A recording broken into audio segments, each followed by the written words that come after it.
Hello बच्चे, आज हम करने जा रहे हैं question number 5 relation and function exercise 1.2। तो बच्चे इसमें आपको क्वेश्चन नंबर 5 में एक फंक्शन दिया हुआ है। ठीक है, अब ऐसा है कि इस फंक्शन को एक उसने स्पेशल नाम दिया हुआ है सिग्नम फंक्शन। तो आप इसे याद भी रख सकते हो कि f of x is equal to, देखिए, 1 if x is greater than 0, 0 if x is equal to 0 and 1 if x less than 0। तो ये एक स्पेशल फंक्शन है जिसे हम सिग्नम फंक्शन भी बोलते हैं, सिग्नम फंक्शन, राइट। अब इस सिग्नम फंक्शन को हमने चेक करना है कि रादर चेक नहीं करना, हमने प्रूव करना है कि ये ना तो 1 1 है ना तो ये ऑन टू है। तो 1 1 के लिए बच्चे आपको पता है क्या था कि डिफरेंट एलिमेंट का डिफरेंट आंसर आना चाहिए। ओके, अगर एलिमेंट डिफरेंट है तो उनका आंसर भी डिफरेंट आना चाहिए। बट अगर इस फंक्शन को आप ध्यान से देखो कि अगर एफ ऑफ एक्स का आंसर 1 है, f of x is equal to 1, तो ये कांस्टेंट है, मीन्स एफ ऑफ एक्स का आंसर 1 ही आएगा अगर कोई भी नंबर 0 से बड़ा आप पुट करोगे। When x is greater than 0, मतलब जब भी आप 0 से कोई बड़ा नंबर पुट करोगे तो एफ ऑफ एक्स का आंसर 1 ही आएगा। लाइक फॉर एग्जांपल, अगर मैं पूछूं कि एफ ऑफ 1 का आंसर कितना आएगा, तो 1 तो 0 से बड़ा है तो इसका आंसर 1 ही आएगा। एफ ऑफ 2 का आंसर कितना आएगा, ये भी 0 से बड़ा है तो इसका आंसर 1 ही आएगा। ठीक है, इस फंक्शन का मतलब बच्चे ये है कि जब भी आप x 0 से बड़ा मीन्स कोई पॉजिटिव नंबर पुट करोगे तो फंक्शन का आंसर कितना आएगा, 1, राइट। अब आप देखो कि f of 1 is equal to f of 2, दोनों का आंसर 1 आ रहा है, मीन सेम है। But 1 is not equal to 2, but 1 2 के इक्वल नहीं है, देयरफॉर फंक्शन इज नॉट 1 1। मैं आपको याद करवा देता हूँ 1 1 होने के लिए क्या कंडीशन थी कि अगर f of x1 F of x2 के इक्वल है तो x1 भी x2 के इक्वल आना चाहिए। ठीक है जी, बट यहाँ पे F of 1 means suppose this is x1, this is x2, means f of x1 F of x2 के इक्वल आ रहा है बट 1 2 के इक्वल नहीं है, मीन्स x1 x2 के इक्वल नहीं है। 1 1 के लिए इक्वल होने चाहिए थे क्योंकि ये कंडीशन है बच्चे 1 1 के लिए। So therefore this function is not 1 1। Next हम चेक करते हैं ऑन टू, क्या ये फंक्शन ऑन टू है। ठीक है, उसके लिए ऑन टू के लिए आपको मैंने एक बात बताई थी कि ऑन टू के लिए जो रेंज है वो किसके इक्वल होनी चाहिए, कोडोमेन के। ठीक है जी, अब रेंज क्या है, कोडोमेन क्या है। कोडोमेन आपको पता है, जैसे ये फंक्शन आपको फंक्शन आप स्टेटमेंट में चेक कर सकते हो, फंक्शन दिया आपको फ्रॉम रियल टू रियल। ठीक है, R means real number, real number क्या क्या होते हैं, दुनिया के सारे नंबर जो वो रियल नंबर ही हैं एक्सेप्ट इमेजिनरी नंबर्स को छोड़ के। ठीक है, इमेजिनरी नंबर जिनके साथ आयोटा लगा होता है, तो सारे नंबर रियल नंबर ही हैं यहाँ पे। तो डोमेन कोडोमेन क्या होती है, ये वाला सेट कोडोमेन होती है। सो इट मीन्स कोडोमेन आपकी कितनी आ गई, set of real numbers, right, set of real numbers. ठीक है, अब बात आती है रेंज की। रेंज की मीन्स क्या इसके आंसर आएंगे। ठीक है, तो अब इसके लिए आपको जो ऊपर फंक्शन दिया हो उसको ध्यान से देखना पड़ेगा। फंक्शन के आंसर क्या आ रहे हैं बच्चे, फंक्शन के सिर्फ 3 आंसर आ रहे हैं, एक 1, एक 0, और यहाँ पे बच्चे थोड़ी सी करेक्शन करो स्टेटमेंट में, यहाँ पे -1 है। ठीक है, यहाँ पे बुक स्टेटमेंट में कुछ गलती है, यहाँ पे -1 आएगा। ठीक है, तो फंक्शन के सिर्फ 3 आंसर आ रहे हैं, 1 0 और -1, सिर्फ 3 आंसर आ रहे हैं। सो हमारे पास ऑप्शन क्या है, हम या तो 0 से कोई बड़ा नंबर पुट कर सकते हैं, या फिर 0 से कोई छोटा नंबर पुट कर सकते हैं, या 0 के इक्वल कोई नंबर पुट कर सकते हैं। इसके अलावा तो हमारे पास कोई ऑप्शन नहीं है ना, इसके अलावा हमारे पास कोई भी ऑप्शन नहीं है। तो अगर 0 से बड़ा पुट करोगे, 0 से बड़े इनफाइनाइट नंबर मीन्स 1 से लेके इनफिनिटी तक, उसका आंसर 1 ही आएगा। इन केस अगर 0 पुट कर दोगे तो उसका आंसर 0 आएगा, अगर कोई नेगेटिव नंबर पुट करोगे, मीन 0 से लेके माइनस इन्फिनिटी तक कोई भी नंबर नेगेटिव नंबर पुट करोगे तो उसका आंसर -1 ही आएगा। इट मीन्स आपके सिर्फ 3 आंसर आ रहे हैं, तो जो आंसर आते हैं उनको बोलते हैं हम रेंज। सो रेंज क्या आ गई आपकी -1, 0 and 1 only. So code main क्या थी? कोड मेन आपकी क्या थी? Set of real number. ठीक है, कोड मेन क्या थी? रियल नंबर का सेट। रेंज क्या है? रेंज में सिर्फ -1, 0 एंड 1 आ रहा है। Therefore codomain is not equal to range. Codomain range के इक्वल नहीं आ रही। Therefore the given function f of x is not onto. तो यही हम प्रूव करना चाहते थे कि ये फंक्शन ना तो 1 1 है और ना ही ये फंक्शन ऑन टू है। ठीक है, सो आई होप आपको ये पार्ट इसका समझ लगा होगा। ठीक है, चलो अब हम देखते हैं नेक्स्ट क्वेश्चन।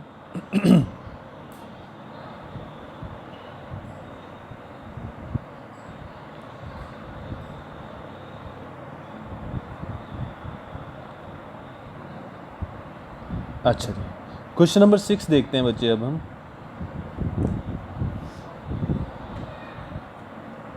सिंपल सा क्वेश्चन है क्वेश्चन नंबर 6। क्वेश्चन नंबर 6 में आपको ए कोई सेट दिया हुआ है 1 2 3 और बी आपको सेट दिया हुआ है 4 5 6 और 7, राइट। और जो आपको फंक्शन दिया हुआ है वो कुछ इस टाइप में लिखा हुआ है 1 4 2 5 3 6। ठीक है, कह रहा है कि show that f is 1 1, show that function f is 1 1। तो बच्चे इससे सिंपल क्या क्वेश्चन आएगा आपको? देखिए, बस यही है कि जो फंक्शन को जैसे लिखा हुआ है उसके स्टाइल को समझने की ज़रूरत है। जैसे यहाँ पे एक एलिमेंट लिखा 1,4, इसका मतलब क्या होता है?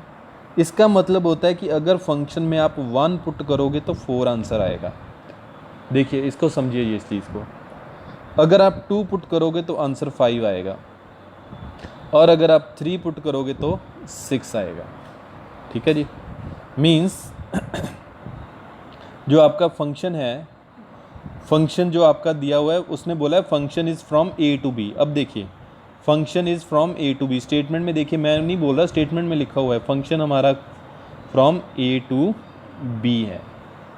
ठीक है जी, ए क्या होती है? Domain. What is B? B होती है कोड डोमेन, राइट। तो ए में कौन से एलिमेंट है? 1 2 एंड 3, और बी में कौन कौन से एलिमेंट है? 4 5 6 एंड 7। तो 1 का आंसर कितना आ रहा है? 4, 2 का आंसर 5 और 3 का आंसर 6 आ रहा है। मीन्स डिफरेंट एलिमेंट का डिफरेंट आंसर आ रहा है ना? डिफरेंट एलिमेंट का डिफरेंट आंसर आ रहा है। सो मीन्स every element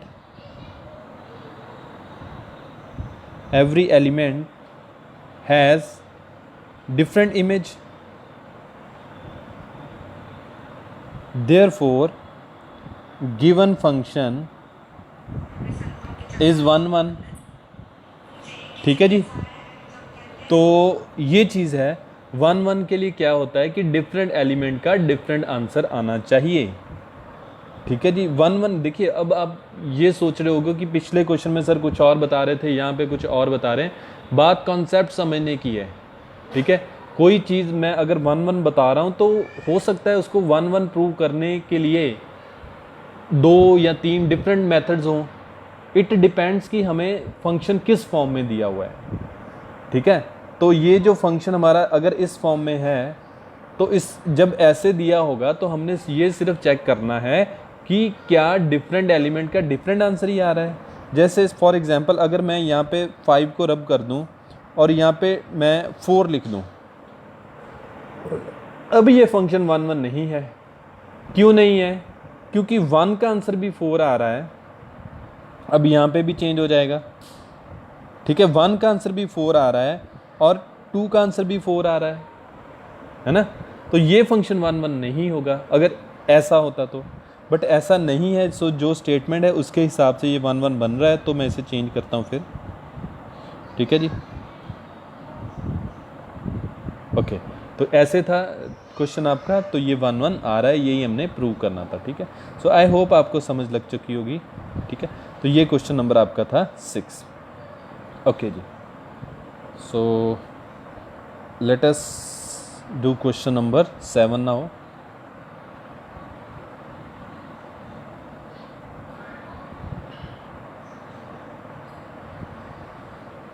हाँ जी, question number 7, in each of the following case state whether the function is 1 1 on 2 और बाइजेक्टिव। बच्चे पहले एक चीज़ समझिए कि 1 1 फंक्शन जो होता है 1 1, उसको हम इंजेक्टिव फंक्शन भी बोलते हैं, इंजेक्टिव। ठीक है जी, जो ऑन टू फंक्शन होता है उसे हम सरजेक्टिव बोलते हैं। ठीक है, and function which is both 1 1 and onto, means जो 1 1 भी है और ऑन टू भी है, उसको हम बाइजेक्टिव फंक्शन बोलते हैं। ठीक है जी, अब इसमें क्वेश्चन में आपको 7th क्वेश्चन है जो, उसके फर्स्ट पार्ट में आपको जो फंक्शन दिया हुआ है, function from real to real f of x is equal to 3 - 4x। ठीक है, अब हमने ये चेक करना है कि क्या ये फंक्शन 1 1 और ऑन टू है कि नहीं है। ठीक है, अब देखिए 1 1 के लिए वही चीज़, अब यहाँ पे फंक्शन हमें दिया हुआ है R to R, means real number to real number. अब कोड मेन तो हमें क्लियर है, दिस इज़ कोड मेन। ठीक है, अब इस क्वेश्चन में प्रॉब्लम क्या आएगी, रेंज की, कि हमें रेंज, क्योंकि हमें 1 1 जो होता है 1 1 चेक करना होता है, उसके लिए हम चेक कर लेते हैं, नहीं सॉरी, पहले हम 1 1 चेक करते हैं इसके। ठीक है, 1 1 के लिए डिफरेंट एलिमेंट का डिफरेंट आंसर आना चाहिए। ठीक है, हमने इसे पहले प्रूव करना है कि 1 1 है कि नहीं है, तो 1 1 के लिए डिफरेंट एलिमेंट का डिफरेंट आंसर आना चाहिए। बच्चे मैं आपको एक क्ल्यू देता हूँ कि जो फंक्शन लीनियर फंक्शन होते हैं, अब लीनियर फंक्शन कौन से होते हैं, लीनियर फंक्शन वो होते हैं जिसमें x की पावर 1 होती है, जैसे ये लीनियर फंक्शन है। जो लीनियर फंक्शन होते हैं वो 1 1 होते हैं। ठीक है, 99.9 केसेस में 1 1 होते हैं। ठीक है, तो यहाँ से हमें हिंट तो मिल रहा है कि ये 1 1 है। अब 1 1 प्रूव कैसे करें, आपको 1 1 के लिए जो मैंने कंडीशन बताई थी कि अगर f of x1 f of x2 के इक्वल है तो x1 भी x2 के इक्वल आना चाहिए। तो यही कंडीशन से मैं चेक करूँगा। तो ये पहली एक चीज़ हमने देखनी है कि ये जो 1 1 होता है उसके लिए जो एलिमेंट x1 और x2 लेते हैं हम, वो कहाँ से लेते हैं, वो बच्चे हम डोमेन में से लेते हैं। ठीक है जी, डोमेन में से लेने हैं हमने। Late x1, x2 belongs to R, और यहाँ पे R डोमेन है। ठीक है जी, let x1, x2 belongs to R, और R यहाँ पे क्या है, डोमेन। ठीक है, अब 1 1 की कंडीशन चेक करते हैं। हम सपोज करते हैं कि let f of x1 is equal to f of x2। 1 1 की क्या कंडीशन है कि अगर f ऑफ x1 के इक्वल है तो x1 भी x2 के इक्वल आना चाहिए। ठीक है, वही कंडीशन मैं चेक करने लगा हूँ। मैंने मान लिया कि f of x1 f of x2 के इक्वल है, और मैं चेक करूँगा कि क्या x1 भी x2 के इक्वल है। ओके बच्चे, अब f ऑफ x1 की वैल्यू क्या आएगी, f ऑफ x1 की वैल्यू आएगी 3 - 4 टाइम x1, और f ऑफ x2 की वैल्यू 3 - 4 टाइम x2। ठीक है जी, अब दोनों साइड से 3 और 3 कैंसिल, बचा आपके पास क्या, 4x1 - 4x2। अब दोनों साइड से माइनस एंड माइनस कैंसिल, 4 से डिवाइड किया तो आपके पास क्या आ गया, x1 is equal to x2। तो बच्चे यही तो कंडीशन होती है 1 1 के लिए। मैंने क्या सपोज किया था, अब यहाँ से देखिए, मैंने सपोज किया था f of x1 is equal to f of x2, तो मेरे पास क्या आ गया, x1 is equal to x2, तो यही तो कंडीशन थी, ये मैंने साइड पे जो लिखी हुई यही तो कंडीशन है 1 1 के लिए। That is why this given function is 1 1। Okay, 1 1 means injective, ये फंक्शन इंजेक्टिव है। सेकंड, अब हम चेक करते हैं ऑन टू कि क्या ये फंक्शन ऑन टू है कि नहीं है। सो बच्चे, जो मैं आपको पहले बताने जा रहा था वो ऑन टू के लिए एक्चुअली बताने जा रहा था कि ऑन टू में क्या हम अभी तक हमने क्या सीखा था कि अगर कोड मेन रेंज के इक्वल आएगी तो फंक्शन ऑन टू होगा। बट कुछ प्रॉब्लम्स ऐसी होती हैं जिसमें हम कोड मेन तो चलो हमें पता है क्योंकि हमारा फंक्शन था from R to R means real number to real number, तो हमारी कोड मेन आ गई real number, this is codomain. But function जैसे हमें दिया हुआ है f of x is equal to 3 - 4x, अब इसकी रेंज निकालनी मुश्किल है हमारे लिए। रेंज मीन्स इसके आंसर, तो इसके आंसर हम कैसे बता सकते हैं कि क्या आंसर आएंगे इसके, क्योंकि रियल नंबर x की वैल्यू तो हम कुछ भी पुट कर सकते हैं और जो x की वैल्यू पुट करेंगे उसके हिसाब से इसकी वैल्यू चेंज होती जाएगी, है ना। तो ये प्रॉब्लम आ जाएगी। तो अभी मैं आपको एक और मेथड बताने जा रहा हूँ जिससे हम ऑन टू किसी फंक्शन को चेक कर सकते हैं। उसके लिए हमने क्या करना है आप ध्यान से देखिएगा। Let y belongs to r, यहाँ पे r क्या है, कोड मेन, ठीक है। Let y belongs to r, और हमने क्या करना है इस y को जो हमें फंक्शन दिया हुआ है 3 - 4x इसके इक्वल रख देना है। और यहाँ से हमने क्या करना है कि x की वैल्यू निकालनी है, ठीक है। x 4x इधर गया पॉजिटिव हो गया, यहाँ पे 3 है प्लस y इधर आके माइनस हो गया, x किसके इक्वल हो गया 3 - y अपॉन 4, ये मेरे पास x की वैल्यू आ गई। अब मैंने क्या वेरीफाई करना है, मैंने ये जो x की वैल्यू आई है 3 - y अपॉन 4, मैंने ये चेक करना है कि क्या ये डोमेन में है कि नहीं है। यहाँ पे डोमेन क्या था आपका, डोमेन भी आपका रियल नंबर था, real number set of real number, ठीक है। तो मैंने चेक करना है ये जो x की वैल्यू आई है वो रियल नंबर के सेट में है, मीन्स क्या ये रियल नंबर है। तो ये कैसे पता चलेगा कि क्या ये 3 - y अपॉन 4 रियल नंबर है कि नहीं है। बच्चे एक चीज़ नोट करो कि कौन से नंबर रियल नंबर नहीं होते। अगर कभी अंडर रूट में नेगेटिव का साइन आ जाए, for example under root -2, under root -3, ये नंबर रियल नंबर्स नहीं होते। तो यहाँ पे तो कोई अंडर रूट है ही नहीं, हमने x की वैल्यू है, y की वैल्यू कहाँ से पुट करनी है, रियल नंबर में से, ठीक है। तो y की कोई भी वैल्यू पुट कर दो आप, ठीक है। तो अंडर रूट तो है ही नहीं, यहाँ पे अंडर रूट में नेगेटिव कहाँ से आएगा, ठीक है जी। दूसरी चीज़, कौन से नंबर रियल नंबर नहीं होते, अगर डिनोमिनेटर में ज़ीरो आ जाए, अगर डिनोमिनेटर में ज़ीरो आ जाए तो भी वो रियल नंबर नहीं होता। तो यहाँ पे डिनोमिनेटर में 4 है, डिनोमिनेटर में 4 है, तो डिनोमिनेटर में ज़ीरो आने का कोई मतलब ही नहीं। इट मीन्स ये जो x की वैल्यू आई है 3 - y अपॉन 4, ये रियल नंबर ही है। आप y की कोई भी वैल्यू पुट कर दो, ना तो अंडर रूट में नेगेटिव आएगा ना डिनोमिनेटर में ज़ीरो आएगा। इट मीन्स x की जो वैल्यू आई है, it means x belongs to real number. तो ये कंडीशन होती है ऑन टू के लिए कि अगर आप y डोमेन में कोड मेन में से ले रहे हो तो जो x की वैल्यू आई है वो डोमेन में से आनी चाहिए। मीन्स y या कोड मेन क्या थी, रियल नंबर, मीन्स आपने y की वैल्यू रियल नंबर लेनी है, तो x कहाँ से आनी चाहिए, डोमेन, डोमेन क्या है, रियल नंबर, ठीक है जी। तो हमारा तो ये प्रूव हो रहा है, मैंने y लिया था कोड मेन में से, मीन्स रियल नंबर में, x भी रियल नंबर में से आ गया। सो इसलिए ये फंक्शन ऑन टू है। ये भी बच्चे एक ऑन टू प्रूव करने की कंडीशन होती है। अब 90% क्वेश्चन जो होंगे, इवन 95% क्वेश्चन होंगे, उनमें हम ऑन टू इसी मेथड से करेंगे।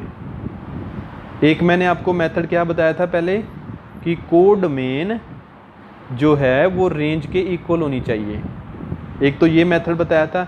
एक मैं ये आपको बता रहा हूँ कि y अगर को डोमेन में से ले रहे हो आप, तो x की जो वैल्यू निकालोगे आप वो डोमेन में से आनी चाहिए। तो अगर ऐसा हो जाता है तो तब भी ये फंक्शन ऑन टू ही होता है। ठीक है बच्चों, सो सेकंड पार्ट आप खुद ट्राई करना। तो आज के लिए इतना ही। So thank you.